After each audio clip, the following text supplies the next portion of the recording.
Hi guys, RETROCENGO here, welcome back to my channel. I just got another retro PC. I don't know what's inside it, so let's make a short video where we take a look at what's inside this old PC, and if I can manage it, I will try to refurbish it and make it work. As you can see, it's a MIDI tower from Aopen. Oh man, everything is stuck. We got a this drive front here. We got a lot of dust. We got a DVD-ROM and a 48-speed CD-ROM burner. We have, two of these are open, just missing, and this one is just not much worth anything. But I think the design of the cabinet is awesome. It's just so much 90s. So let's check out what's inside it. Alright, let's take a look inside the cabinet. I really like the legs. They can open like this and close like this to make it more stable. But inside, it's got a fan here that sucks in some cold air. It's got a eject open button, something like that here. And as I can see over here, we got some Thermaltake coolers, and they are mounted reversed. This one pushes out the air, and this one is mounted the other way. So this one sucks in cold air. So the airflow is all it's mounted wrong, guys. Yeah. So again, Aopen cabinet. We got an Aopen PSU here. How powerful is it? 300 watt. And the CPU, it looks like a Intel Pentium 4. I don't know how many megahertz. No idea. We got 2 RAM blocks. Everything will be disassembled, guys, of course. So we got 2 RAM blocks, and I am really happy to find this. So I can mount it on the front here. That's nice, but oh. And the other one is here. Nice. That's a bonus. So we can have a nice front. We got a disk drive, the optical drives here, hard disk. We got a graphics card here, a GP card that's called, again, it's an Aopen graphics card, and it's called Aeolus. I have no idea. VGA and DVI out.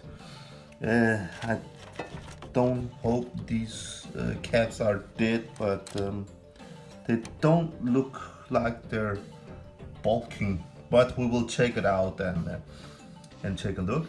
And the sound card is a Creative Sound Blaster Live.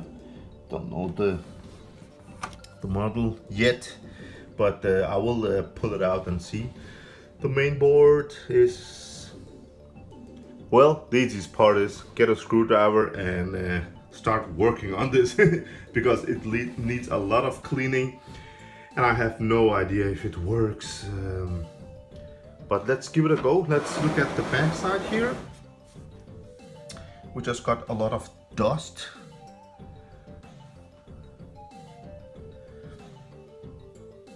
We got a USB there, it's okay. With a lot of, it looks like rust, but I really don't hope it's rust. I just hope it's dust. So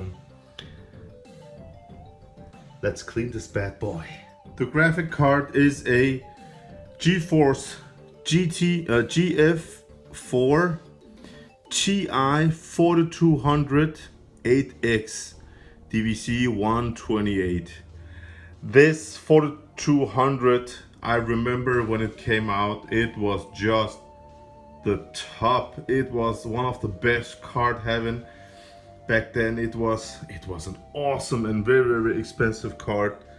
GF4 Ti 4200 8X. I really hope this one works because the games from the this card's era are incredible to play with. This card is just, it was such a blast owning one of these cards. It's dirty as hell, but I used to love this card. Alright guys, I just took out almost everything. The fan here, I just threw it out. It was so dusty, I will not clean that. No way. So we got a lot of dust down here, but I will clean it up. This one does not look that dusty, so I'll try to clean them because I remember that back then these thermal tape, they were they didn't make that much noise. I think they were about 10 or 12 decibel, but I'll check it out. The main board here is too new for my taste. It's Pentium 4. It's just the Pentium 4 computers, they're just not retro enough yet, but it will probably come. So I found out the CPU is a Pentium 4, 2.66 gigahertz. Not all of these main boards can run Windows 98, but some of them do. I have some Dell computers, also Pentium 4. They just won't let me install Windows 98. Then I found out that I had to use maximum of 512 megabytes of RAM, but no, they just didn't want me to install.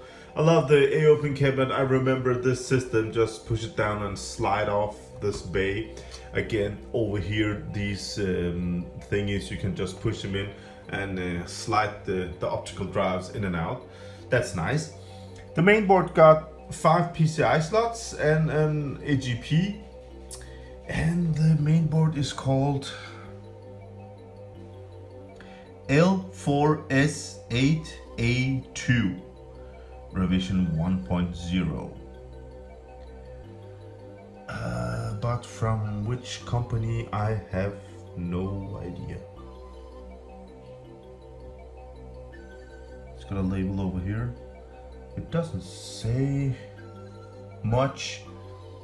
Again here, L4S8A2. Maybe it will show up in the BIOS if it works, but as of right now, as you can see, dust and all that, I have to clean everything before I will turn it on, check off the battery and reset BIOS and all that. So it's just a clean setup because I think this one runs Windows XP and I want to install Windows 98 second edition and DOS games and all that. That's retro, that's fun for me. I have found out the front cover, all the plastics are identical on both sides, so it does not look like something has been broken off. Alright guys, I have cleaned the internal parts. As you can see, it looks a lot better. Let's start with the CPU. It's an Intel Pentium 4 that runs with 2.66 gigahertz, got 512 cache and 533 frontside bus. So it's a lot of CPU power for a Windows 98 system.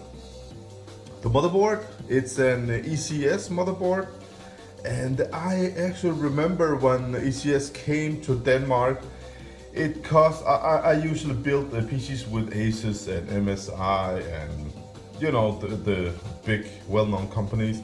But when this brand came to Denmark, the same AGP X8 and the same stuff it had, it usually used cheaper chipsets from SIS and VIA and all that, not original Intel chipset or nothing like that. But it gained popularity really fast in Denmark because the price of this motherboard was a third of the price of a pumped up Asus motherboard. So they got popular really fast. In the beginning, I remember I bought one called K75SA, something like that, and I had a lot of stability issues, and when I returned it, the store said it was crap and they sold me an MSI. But after, I don't know, a year or two, they really gained popularity here in Denmark, ECS. So this is one of their products. It runs 533 on the RAMs and front-side bus, so it's okay with this CPU. It still have a connector for the disk drive. Around this time, these began vanishing. So we got a lot of PCI slots, AGP. I love the chipset are cooled down. That's nice. North and South bridge. That's great. It's got a lot of onboard stuff. You can see onboard sound, and we have a lot of USBs. And one of the best things about building a Pentium 4 Windows 98 machines is I found out that my Pentium 2 350 megahertz that I really love using with Windows 98. When I want to transfer games, it's got one USB slot and it's USB 1.0, and I should transfer Command and Conquer and Red Alert and all that. And guys, try using a USB 1.0 today. It's so freaking slow. I mean, it's just yeah. So this is USB 2.0. That's just a great update. That's one of the things I like. The other thing is the motherboard, the parts are not that old as a Pentium 2, Pentium 3. So as you can see, the first thing I actually checked after cleaning it is the caps. A closer look, you can see they got a cross here. That's made by the company. If it gets, you know, bad, overheated or something like that, it just bolts upwards. But this one looks great. You can see the caps here, so I really hope it works, but I have no idea.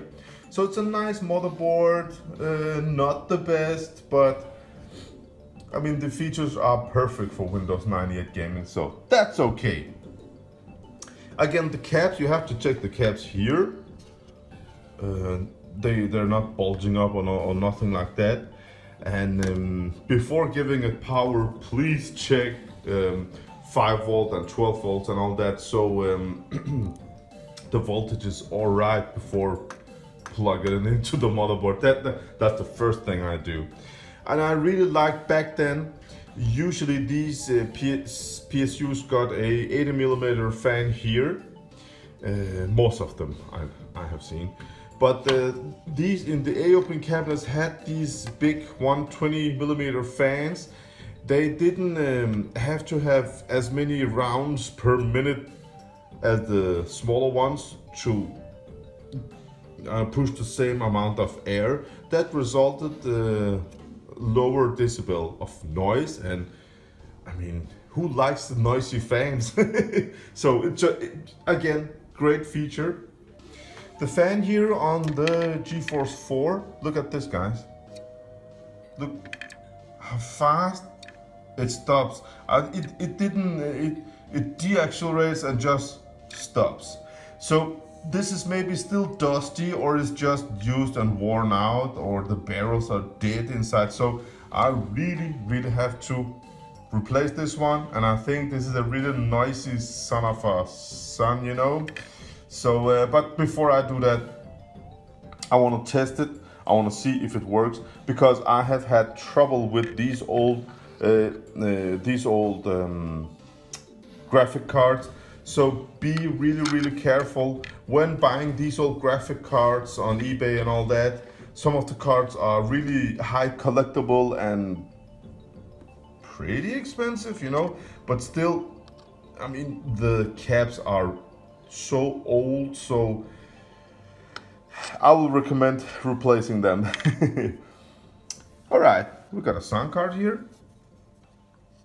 I mean, for Windows 98 gaming, I think the Sound Blaster Live model CG4780, it's alright. You can see the chip here, creative.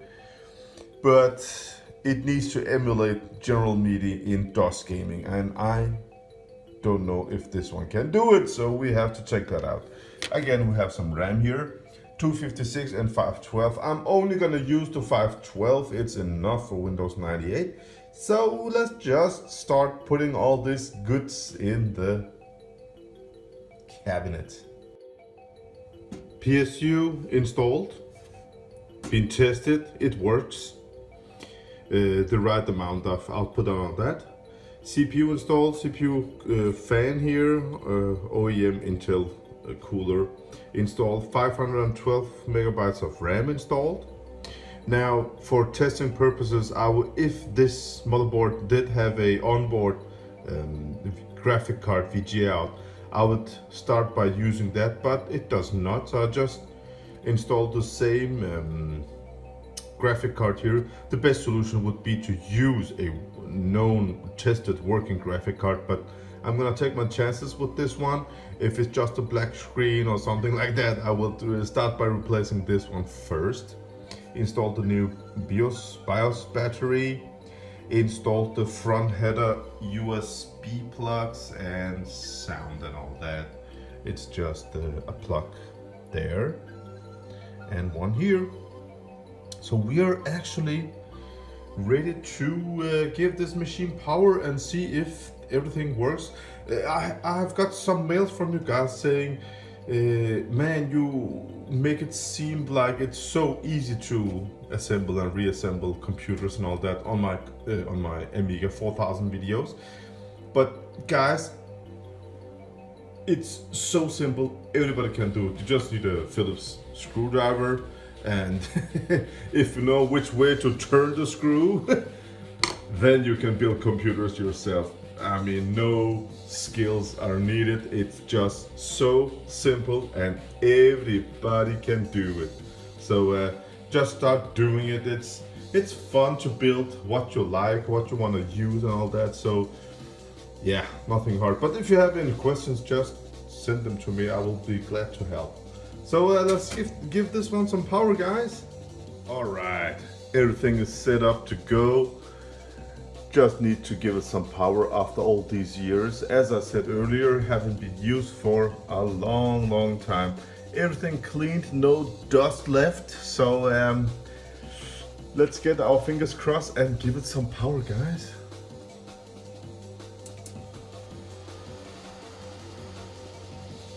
The LED does light. The screen gets a signal and it works. Nice. BIOS from 2002. I always like to upgrade it. Again, SIS chipset. It wasn't the best back then. I don't know. But actually, the reason why I bought this machine, why I got this machine, is not because of the Pentium 4 system. No, it's because of the cabinet. I love this cabinet. And I'm gonna build a Pentium 3 2-tin system someday when I find a nice motherboard. I only have a CPU laying around, so I hope it will come up someday. Then I will buy a nice motherboard and replace this. Alright guys, it works. That's just great. Now I will just install the hard drive and all that. And we're done. I just love this cabinet. Only thing I have missed is the LED light for the hard disk. I think I just turned it on backwards. Now this one goes up and down. It works. We got some stuff in there also. USB plug and audio and all that. I mean, this cabinet, it just screams of the 90s. It was just Aopen made awesome cabinets back then. I really love it. So I love the feet down here. And the cabinet is just, I saw it and I just fell in love again. It's just, I really like this cab. So yeah, Pentium 4 running Windows 98 with GeForce 4200, 128 megabytes of RAM. And it's really powerful for for DOS gaming. Most of the parts are dated 2002, and everything just works great. Everything is cleaned. It needs retro branding, I can see that, but I'm not gonna do it. All the fans, the Thermaltake fans and all that, installed on the back side the right way. Nothing on the front. I just throw that one out. It was too dirty. It smells of nice perfume when the computer is turned on. It's got a lot of airflow. I have played Quake for about 10 minutes, and ideal it runs about 36 degrees, and with full load it runs at 41 degrees. So it's alright, it's cooled down perfectly, and the graphic card does not get that hot, so it's okay. I have played some DOS games also. It really plays nice, but I think early DOS games will not play with this Pentium 4. But I mean, from 1992, 93, 94, 95, awesome computer for DOS gaming. Yeah, I'm happy with it. I really like that it works. So yeah, another DOS machine, guys. It's nice. I just want to say thank you for your time. Thank you for watching this little cleanup of a retro machine again. And then if you haven't subscribed, I hope you will, because more of these retro videos are on the way. In a couple of days I'm gonna buy a lot of old PC stuff, PC hardware. I'm gonna make a video about that too. I'm really looking forward to it. This YouTuber here in Denmark, he has motherboards for 486 and some old, he says 20-year-old laptop computers and all that. I'm really looking forward to it, so stay tuned, guys. I hope you'll subscribe because more is on the way. Until next time, play some Quake, guys. It's an awesome game. Bye.